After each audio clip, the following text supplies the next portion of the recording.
ஆவடியில் நடைபெற்ற தலைக்கவசம் அணிவது குறித்த விழிப்புணர்வு நிகழ்ச்சியில் தலைக்கவசம் அணியாமல் வந்த வாகன ஓட்டிகளுக்கு ஆவடி போக்குவரத்து துணை ஆணையாளர் ஜெயலட்சுமி இலவச தலைக்கவசம் வழங்கினார்.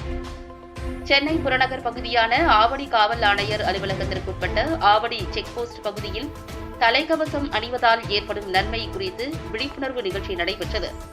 ஆவடி போக்குவரத்து துணை ஆணையர் ஜெயலட்சுமி தலைமையில் நடைபெற்ற இந்த விழிப்புணர்வு நிகழ்ச்சியில் பள்ளி மாணவ மாணவிகள் ஏராளமானோர் கலந்து கொண்டு பதாகைகளை கையில் ஏந்தியவாறு கோஷங்களை எழுப்பி விழிப்புணர்வு ஏற்படுத்தினர்.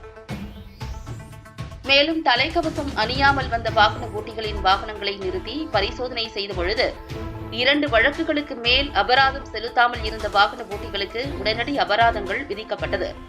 பின்பு அறிவுரைகள் வழங்கி அனுப்பினர். பின்பு மற்ற இருசக்கர வாகனத்தில் அனைத்து ஆவணங்களும் சரியான முறையில் வைத்து தலைக்கவசம் அணிந்து வந்த வாகன ஓட்டிகளில் பின்புற இருக்கையில் தலைக்கவசம் அணியாமல் வந்தவர்களுக்கு போக்குவரத்து விதிகளை பற்றி அறிவுரைகள் வழங்கி இலவச தலைக்கவசம் வழங்கப்பட்டது. இந்த நிகழ்ச்சியில் ஆவடி போக்குவரத்து ஆய்வாளர் ஆபிரகாம், உதவி ஆய்வாளர் விஜய் ராய் ராஜேந்திரன் உள்ளிட்ட சக போக்குவரத்து காவலர்களும் உடனிருந்தனர்.